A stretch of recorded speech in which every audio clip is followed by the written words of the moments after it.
Hyderabad BJP అభ్యర్థి మాధవీలతకు కేంద్రం why+ సెక్యూరిటీని కల్పించింది. వీఐపీ సెక్యూరిటీలో భాగంగా 6 సీఆర్పీఎఫ్ పర్సనల్ సెక్యూరిటీ అధికారులతో పాటు ఆమె నివాసం దగ్గర 5 సెక్యూరిటీ ఉంటారు. మాధవీలతకు వై+ సెక్యూరిటీ కల్పించడంపై బీజేపీలో చర్చనీయాంశంగా మారింది. తనకు సెక్యూరిటీ కల్పించాలంటూ ఇప్పటికే పలుమార్లు రాజాసింగ్ కేంద్ర హోంశాఖకు లేఖ రాశారు.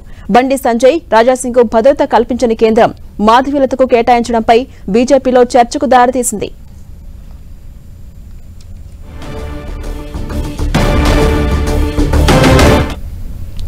ఇదే అంశంపై మరింత సమాచారం మా ప్రతినిధి అజయ్ అందిస్తారు. అజయ్, బీజేపీ అభ్యర్థి మాధవీలతకు వై+ సెక్యూరిటీని కల్పించింది కేంద్రం. దీనిపై అప్డేట్స్ ఏంటి? బీజేపీ హైదరాబాద్ అభ్యర్థి మాధవీలతకు కేంద్రం వై+ సెక్యూరిటీని కల్పిస్తూ భద్రతా సిబ్బందిని ఆమెకు పంపించడం జరిగింది. భద్రతా సిబ్బంది ప్రస్తుతం ఆమెకు సిఆర్పీఎఫ్లో ఆధ్వర్యంలోని భద్రతా సిబ్బంది ఆమెకు భద్రతను ప్రస్తుతం కల్పిస్తున్నటువంటి పరిస్థితి కూడా మనం చూసుకోవచ్చు. ఏదైతే ఆమె వెంట షిఫ్ట్ల వారీగా 6 సిబ్బంది ఆమెకు భద్రత కల్పిస్తారు. అదేవిధంగా 2+2 ఇద్దరు ఆమె ఇంటి వద్ద భద్రత ఉంటారు. ఒక కమాండెంట్ వీళ్ళందరికీ కూడా సూపర్విజన్ చేస్తూ ఉంటారు. అంటే 1+10 భద్రతను ఆమెకు కల్పించినటువంటి పరిస్థితి మనకు కనబడుతుంది. మొత్తం 11 మంది సిఆర్పీఎఫ్ సిబ్బంది ఆమెకు రోజువారీగా భద్రతను కల్పించినటువంటి పరిస్థితి. అయితే కేంద్రం వై+ భద్రత కల్పించడం ఇప్పుడు బీజేపీలో కొంత చర్చనీయాంశంగా మారినటువంటి పరిస్థితి మనం చూసుకోవచ్చు. అయితే ఆమె ఓవైసీ మీద పోటీ చేస్తుంది, ఓల్డ్ సిటీలో తిరుగుతుంది కాబట్టి ఆమెకు కొంత సెక్యూరిటీ పరమైనటువంటి ఇష్యూస్ ఉన్నటువంటి నేపథ్యంలో ఆమెకు భద్రత కల్పించరని కొంతమంది వాదిస్తుండగా, అయితే ఇప్పటికే అనేక సందర్భాల్లో రాజాసింగ్ తనకు భద్రత కల్పించాలని, రాష్ట్ర భద్రత పైన తనకు నమ్మకం లేదని గత ప్రభుత్వం టీఆర్ఎస్ ప్రభుత్వం ఎప్పుడైతే ఉందో ఆ ప్రభుత్వం ఆధ్వర్యం ఉన్నప్పుడు నాకు ఇక్కడ ఉన్నటువంటి పోలీసు వారిపైన నమ్మకం లేదు అంటూ చాలా సందర్భాల్లో ఇటు సిపికి భద్రత కల్పించాలని, భద్రత పెంచాలని లోకల్ సిపికి, అదేవిధంగా డీజీపీకి లేఖలు రాస్తున్నాయి. అట్ ది సేమ్ టైం కేంద్ర హోంశాఖకు కూడా లేఖలు రాసి నాకు కేంద్ర భద్రత కల్పించాలని అడగడం జరిగింది. కానీ రాజాసింగ్కు కేంద్రం భద్రత కల్పించలేదు. At the same time Bandi Sanjay కూడా ప్రజా సంగ్రామ యాత్రలో తిరుగుతున్నటువంటి సందర్భంలో వివిధ సందర్భాల్లో ఆయన పైన దాడులు జరిగాయి. ముఖ్యంగా గన్పూర్లో కొన్ని దాడులు జరిగాయి. అదేవిధంగా నల్గొండలో రైతు సమస్యలపైన ఉద్యమం చేసేందుకు వెళ్ళినప్పుడు కూడా ఆయన కాన్వాయ్ పైన దాడులు జరిగాయి. అదేవిధంగా గుర్రంపూడి తండాలో కూడా కొన్ని భద్రతా సమస్యలు లేవనెత్తని ఆయన పైన దాడులు కూడా జరిగినటువంటి పరిస్థితి.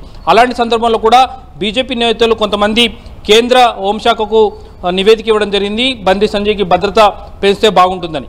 కానీ వీళ్ళిద్దరికీ భద్రత కల్పించకుండా ఇటీవల బీజేపీలో చేరినటువంటి మాధవీలతకు అది కూడా కనీసం మెంబర్షిప్ బీజేపీలో సభ్యత్వం లేని వ్యక్తికి టికెట్ ఇవ్వడమే కాకుండా వై+ సెక్యూరిటీ కల్పించడం ఏంటి అంటూ కొంత పార్టీలో అయితే చర్చించుకుంటున్నటువంటి పరిస్థితి మనం చూసుకోవచ్చు. అయితే ఇదంతా కొంత చర్చనీయాంశంగా మారినటువంటి పరిస్థితి కనబడుతుంది ఝాన్సీ. అలాగే అజయ్, రాజాసింగ్, బండి సంజయ్ పలుమార్లు రిక్వెస్ట్ చేసినా పట్టించుకుని కేంద్రం ఇప్పుడు వచ్చినటువంటి అభ్యర్థి మాధవీలతకు వై+ సెక్యూరిటీని కల్పించింది. మొత్తం 11 మందితో పహారా కూడా ఏర్పాటు చేసింది. అసలు రీజన్స్ ఏమై ఉండొచ్చు అంటే మనం చూసుకోవచ్చు. ఆమె ఇటు ఓవైసీ మీద పోటీ చేస్తుంది.